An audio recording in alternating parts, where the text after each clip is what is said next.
Bonjour et bienvenue dans le podcast Allo Anaïs qui vous inspire à développer votre plein potentiel. Alors aujourd'hui, on se retrouve pour la saison 3, on est en janvier. Alors j'ai juste à vous souhaiter pour débuter cet épisode de passer une bonne année 2024 avec plein d'amour, de bonheur, de joie, de beaux accomplissements et de beaux défis à relever aussi pendant l'année. Que vos projets se réalisent, que tout soit fluide. Donc c'est vraiment ce que je vous souhaite pour l'année prochaine et aussi de persévérer à travers les difficultés, des défis que vous allez rencontrer parce que c'est ça aussi qui fait qu'à la fin on est fier de soi. Si tout est facile, c'est beaucoup trop évident et donc on se sent moins fier de relever les défis. Donc je vous souhaite aussi un petit peu de challenge et de persévérance à travers vos défis. Alors bienvenue dans la saison 3, comme je disais, on est dans un nouveau studio pour cette saison-là. Et non, c'est pas chez moi, il y en a encore qui croient que je filme tous ces épisodes depuis la maison, mais non, c'est vraiment depuis un studio. Et là, je me dis, waouh, déjà la saison 3, ça fait déjà 3 ans que le podcast a vu le jour. Il y a déjà aussi 23 autres épisodes disponibles. Donc j'espère que vous êtes là pour rester avec moi et continuer cette super belle aventure. En tout cas, moi, j'apprécie beaucoup. Alors pour cette saison 3, j'ai vraiment réfléchi à la manière dont je voulais procéder. Donc il y aura toujours un épisode par mois, tous les premiers lundis du mois. Mais il va y avoir un nouveau format, donc un petit peu moins d'entrevues que les saisons 1 et 2. Et un petit peu plus de sujets autour du podcast, autour du coaching, du développement personnel, etc. Donc on va parler plus de, admettons, gestion du stress, zone de confort ou dead zone, comment apprivoiser aussi le syndrome de l'imposteur, comment apprivoiser ses émotions, que ce soit la colère, la frustration, la joie, la tristesse, etc. Donc comment en fait vivre avec ces émotions, comment aussi passer au-delà des injonctions et des croyances qu'on se met aussi à nous-mêmes, c'est pas forcément uniquement la société. Tu sais, qu'est-ce qui nous bloque finalement pour avancer, puis aussi des sujets aussi simples que comment être heureux dans la vie, qu'est-ce qui fait en sorte que on peut éprouver du plaisir malgré les difficultés, malgré tous les challenges qu'on relève. Alors, vous l'aurez compris, il y aura moins d'invités. Par contre, il y aura aussi des invités avec des sujets tout aussi pertinents, comme le bonheur au travail ou comment trouver un sens aussi dans son travail, comment développer son leadership et aussi, bien évidemment, si vous me suivez sur les réseaux sociaux, vous savez que je suis une adepte sportive et j'ai beaucoup de défis personnels au niveau du sport. Donc, j'ai bien envie de vous parler en fait du sport et du coaching pour justement voir en fait comment les deux sont complémentaires et comment ils peuvent vivre ensemble. Puis je vais aussi changer ma manière de m'organiser parce que pour ceux d'entre vous qui me posaient la question, en fait, l'an dernier, en fait, les 2 premières saisons, j'avais tout filmé en un seul bloc. Donc oui, ça fait vraiment beaucoup de travail et beaucoup d'organisation, filmer 12 épisodes en 2 jours. Alors que là, je vais séquencer un petit peu plus ma manière de travailler. Je vais y aller par, on va dire, des batchs itératifs. Donc par exemple, aujourd'hui, je filme plusieurs épisodes, mais je filme pas tous les épisodes de la saison. Donc ça va me laisser aussi le temps de voir qu'est-ce qui vous plaît, de voir aussi vos commentaires. Ça va vous laisser aussi une place aux suggestions, parce qu'il y en a beaucoup d'entre vous qui m'écrivaient aussi sur les réseaux pour me dire « Ah mais tiens, il y a telle personne qui pourrait être super sympa pour ton épisode et tout, pour ton podcast. » Donc voilà, quand tout est déjà filmé, ça met des délais beaucoup plus longs.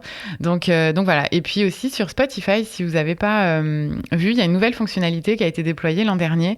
En fait, sous tous mes épisodes, on peut retrouver un Q&A, donc questions et réponses, où en fait, j'ai ouvert ça à chaque épisode. Donc, si vous avez des commentaires, des suggestions, me dire votre appréciation de l'épisode, c'est l'endroit où vous pouvez le faire aussi. Évidemment, sur YouTube, les vidéos sont pas... en fait, le podcast n'est pas que audio, c'est aussi vidéo. Donc, vous pouvez aussi me laisser des commentaires, comme d'habitude, dans les commentaires sous la vidéo. Et je partage aussi beaucoup de contenu, en fait, sur LinkedIn et Instagram. Donc, sur LinkedIn, j'ai aussi une page pour le podcast où je mets des extraits d'émissions, etc. Donc, vous pouvez aussi aller voir ce que je partage. Je partage aussi parfois du contenu en plus, donc des articles de Harvard Business Review, des articles de HEC Montréal, des choses comme ça, ou même de ICF, International France, etc. Et puis aussi sur Instagram, donc là, je partage un peu plus l'envers du décor, mais vous pouvez toujours m'envoyer aussi des messages privés. Bref, vous l'avez compris, 2024, c'est une nouvelle année et j'ai envie d'essayer des nouvelles choses pour cette saison 3. D'ailleurs, j'aimerais savoir justement en commentaire, que ce soit sur Spotify ou sur YouTube, depuis combien de temps en fait vous écoutez le podcast. Est-ce que vous faisiez partie des premiers qui ont écouté les premiers épisodes de la saison 1? Puis d'ailleurs, je me demandais si c'est le cas, est-ce que vous seriez capable d'expliquer en fait le but de mon podcast à, mettons, un de vos collègues ou un de vos amis? Donc si oui, dites-le moi en commentaire, puis sinon je vais vous donner la réponse tout de suite. Donc évidemment, le but de mon podcast, en fait, que comme vous le savez, je suis coach professionnel et je souhaite démystifier en fait ce métier-là, notamment par rapport aux autres métiers d'accompagnement comme le mentorat, la psychothérapie, etc.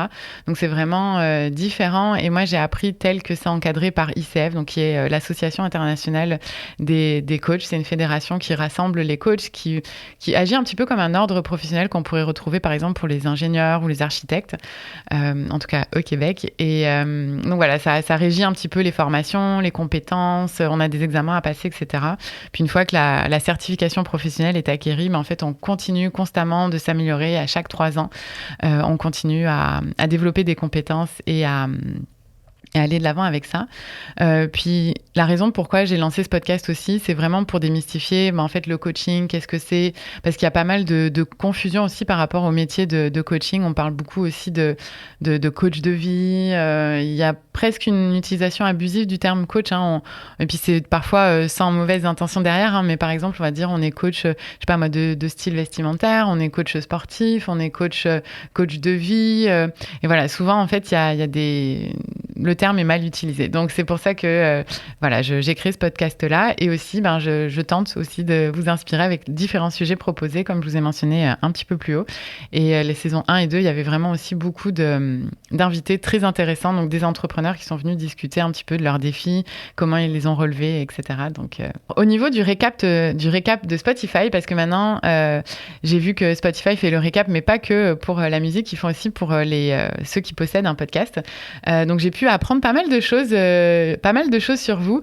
J'ai vu que vous aimez aussi des sujets autour de l'éducation, de la famille, tout ce qui est société et culture. C'est des choses que vous écoutez en plus d'écouter mon podcast. Sur Spotify, vous écoutez de la pop française, malgré que la majorité d'entre vous soit au Québec. Donc c'est assez intéressant de voir ça. Et j'ai remarqué aussi, enfin en tout cas Spotify m'a notifié que j'ai 9 fans très fidèles qui écoutent 1,2 fois plus le podcast que les autres personnes. Alors juste pour ces 9 personnes, si vous m'écoutez aujourd'hui, merci.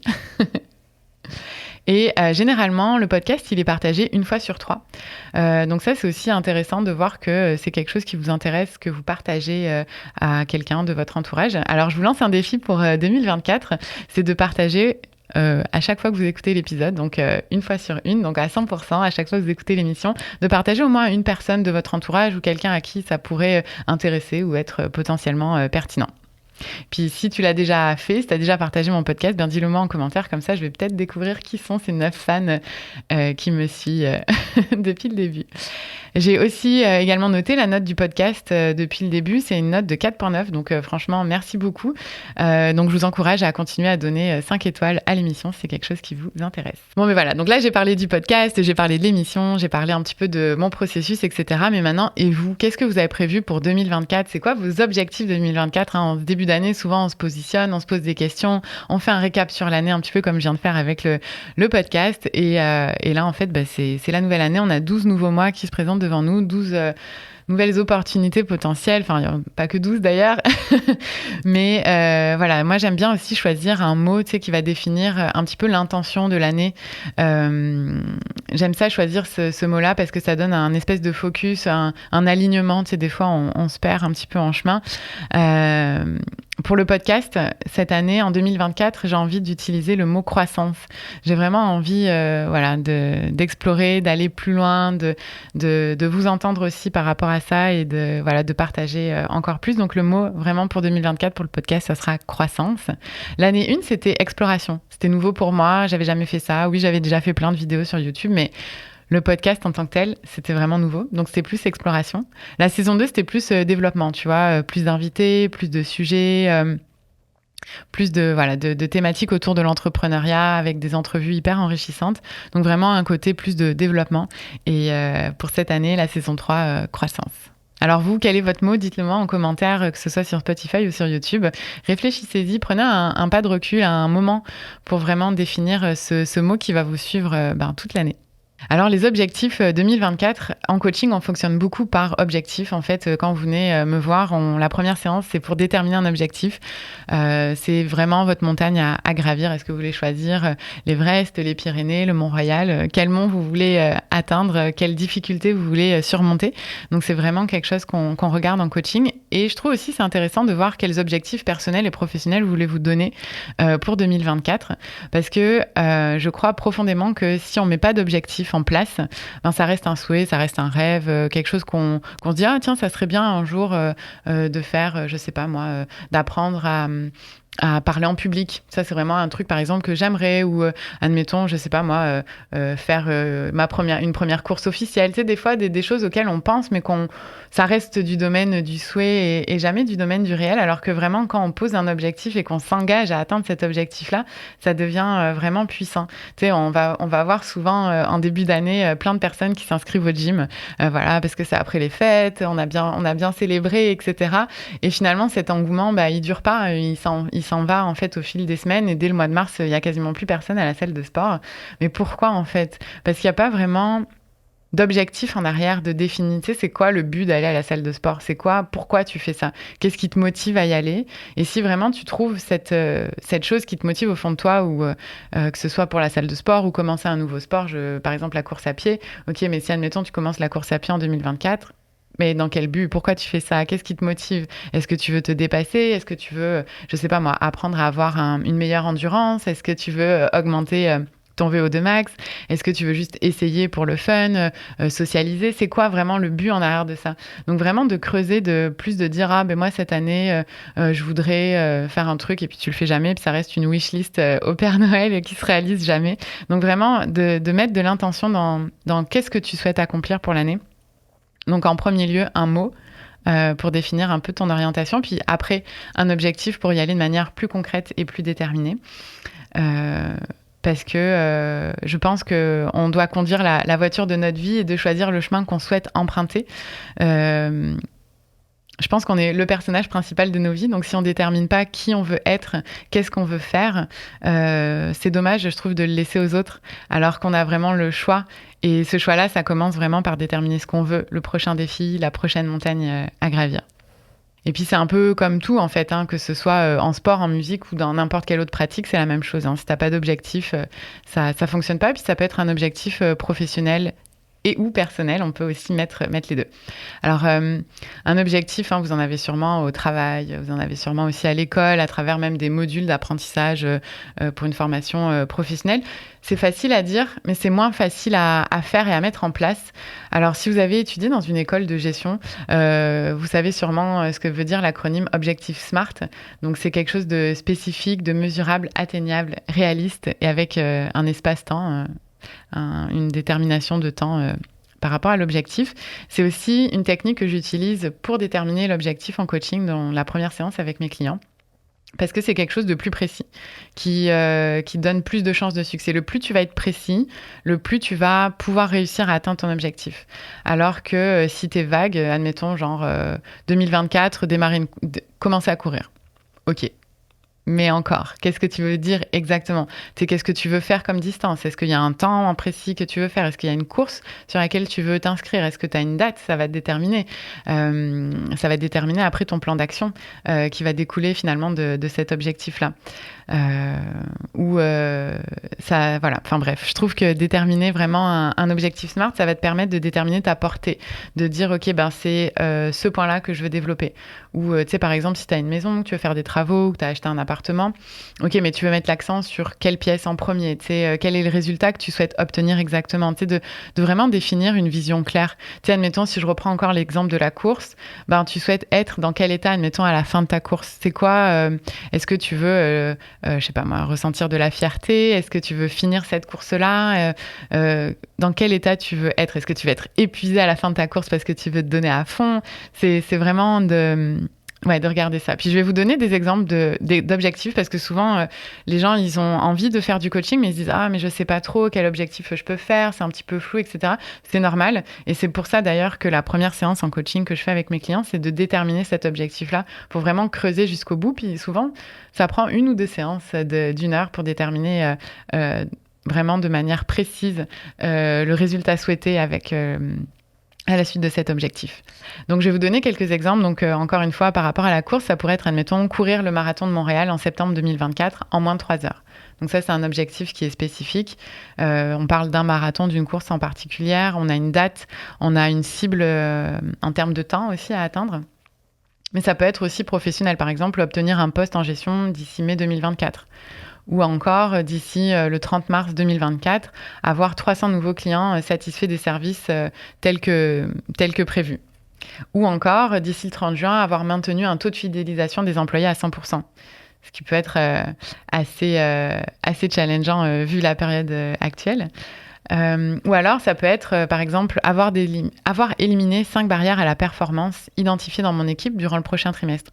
Donc, par exemple, si vous êtes un gestionnaire et vous voyez que votre équipe ne performe pas très bien, mais ça peut être de voir, OK, mais qu'est-ce qui peut être fait pour justement éliminer ces barrières-là qui va permettre à l'équipe de mieux performer, d'être alignée sur les objectifs et d'atteindre les résultats escomptés. Ça peut aussi être, souvent dans les grandes entreprises, le sens politique ou les habiletés politiques, c'est quand même assez important. Donc ça peut être par exemple de développer mon sens politique afin de naviguer aisément dans le département dans lequel je travaille, d'ici le 30 juin par exemple. Ou ça peut aussi tout simplement, si vous êtes en transition de carrière, ou admettons que vous avez vécu des réorganisations dans votre entreprise, ça peut tout simplement être trouver le sens de mon travail, de comprendre ma valeur ajoutée pour gagner en confiance d'ici, admettons, le trimestre 2. Ça peut aussi, si admettons vous avez un nouveau rôle en début d'année ou que vous venez intégrer, vous avez justement, admettons votre objectif c'était de changer de rôle et que celle-là, ça y est, vous avez changé de rôle, votre prochain objectif, ça pourrait être l'intégration dans ce nouveau rôle. L'intégration, on parle souvent en ressources humaines des 100 premiers jours d'intégration. Donc ça peut être des objectifs de ce type-là. Donc, je vous l'ai dit, c'est la première séance qu'on fait en coaching. Puis d'ailleurs, dans la saison 2, en fait, il y a 3 clients qui sont venus témoigner des services que je leur ai offerts. Donc, il y a Maëva, Margot et Ronald qui sont venus parler de leur expérience qu'ils ont vécue avec moi en tant que coachée, comment je les ai accompagnés, comment je les ai aidés à atteindre leur objectif en douceur, mais aussi de manière assez challengeante parce que parfois je pose des questions aussi qui remettent en question certaines justement croyances ou valeurs ou blocages qu'ils peuvent avoir. Puis ils le disent les 3, ils sont arrivés en début de coaching avec une idée floue de ce qu'ils voulaient accomplir et l'objectif a été atteint dans le sens où ils ont pu éclaircir, mettre de la lumière sur ce qu'ils désiraient vraiment et aller de l'avant et avancer. Et à chaque fois aussi, ce que j'aime beaucoup en fin de coaching, quand je termine, en fait, on fait un bilan de voir comment s'est passé le coaching, qu'est-ce que vous avez appris à travers ce coaching-là, qu'est-ce que vous avez appris sur vous, sur votre situation. Et souvent, en fait, les gens, ce qu'ils me disent, c'est que la montagne, maintenant qu'ils l'ont gravie, apparaît petite. Donc c'est intéressant de voir comme quoi au début du chemin, la montagne elle te paraît impossible à monter, tu sais pas comment tu vas faire pour y arriver et finalement tu arrives en haut et tu regardes en bas et tu dis ah ouais, en fait c'était pas si pire. Et puis une fois que l'objectif il est déterminé dans la première ou la deuxième séance de coaching, ce qui s'ensuit c'est ok, mais maintenant qu'on a déterminé, admettons je veux monter le mont Everest qui me paraît improbable aujourd'hui à monter, ça va être de déterminer ok, mais quelles sont les étapes, c'est quoi mon plan d'action, c'est quel chemin que je souhaite prendre. Donc là ensemble on regarde, on réfléchit à justement quels sont les prochains pas, qu'est-ce que vous pouvez essayer, explorer pour vous permettre d'atteindre votre objectif. Donc, par exemple, si on revient sur l'exemple du marathon, ça peut être donc, admettons, de chercher un plan de course. Est-ce qu'il y a un plan de course qui existe déjà? Est-ce que vous avez déjà fait un marathon ou pas? Peut-être de trouver aussi des astuces de nutrition, de voir qu'est-ce qui vous aiderait pour physiquement être en forme aussi grâce à la nourriture. Est-ce que courir en groupe, c'est quelque chose qui vous intéresse? Votre plan de course, à quelle fréquence vous voulez courir? Est-ce que vous voulez courir 3 fois par semaine, 5 fois par semaine? Quel jour de la semaine vous voulez courir? Quel type de séance vous voulez faire? Est-ce que c'est des séances d'intervalle, des courses longues? Qu'est-ce que vous voulez faire? Puis, de fil en aiguille, en fait, plus on s'approche aussi de l'événement, admettons si on garde l'exemple du marathon, et plus la pression en fait de se dire est-ce que je vais y arriver, est-ce que c'était vraiment une bonne idée, etc. Donc ça aussi c'est des choses qui peuvent arriver à la veille de gros événements, que ce soit pour le marathon ou une présentation admettons à faire au travail, une présentation orale devant un groupe par exemple qui nous génère un petit peu d'anxiété. On peut aussi faire en coaching de la préparation mentale à ce genre d'événement, donc ça peut être 3 mois avant la course, 1 mois avant la course, une semaine, la veille, ça dépend vraiment de vous et de ce que vous souhaitez faire, mais ça permet de se recentrer, et ça permet de pouvoir explorer les choses d'une manière différente. Donc voilà, mon but en tant que coach, c'est vraiment de marcher à côté de vous et d'enlever avec vous les embûches qu'il y a sur votre chemin pour vous permettre de réaliser votre objectif.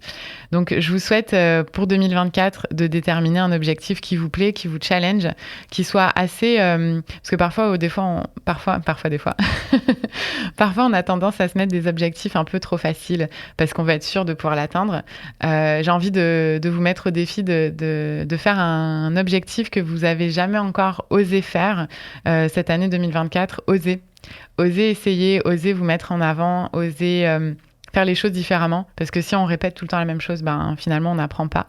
Alors je vous souhaite vraiment d'oser tout ça, et si vous désirez concrétiser en fait vos rêves en réalité, je peux vous accompagner à travers ça.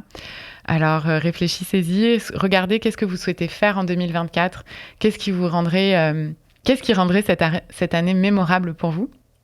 Qu'est-ce qui vous rendrait heureux le matin en vous levant pour aller travailler? Comment vous feriez la différence? Et puis finalement, qui souhaitez-vous être en 2024? Alors je vous le répète, vous écrivez l'histoire de votre vie. Alors prenez le crayon et laissez-vous porter par l'énergie de ce début d'année pour être la personne que vous désirez être. Voilà, alors si tu as aimé cet épisode, abonne-toi à ma chaîne YouTube, donne aussi 5 étoiles sur Spotify ou Apple Podcast. Et puis si tu aimes vraiment beaucoup, je t'invite à aussi le partager à un ami, à un collègue, que ça pourrait motiver ou intéresser d'écouter ce genre d'épisode. Alors merci beaucoup pour votre écoute, et on se retrouve le mois prochain, le premier lundi du mois, avec la thématique de pourquoi j'ai choisi de faire du coaching. C'est vraiment une question qu'on me pose souvent. Alors j'ai décidé d'en consacrer un épisode au complet, comme ça vous pourrez savoir qu'est-ce qui me motive en fait derrière le coaching. Et alors en attendant, je vous donne rendez-vous sur mon blog, sur le site alloanaïs-coaching.com, ou sinon sur LinkedIn et Instagram. À bientôt!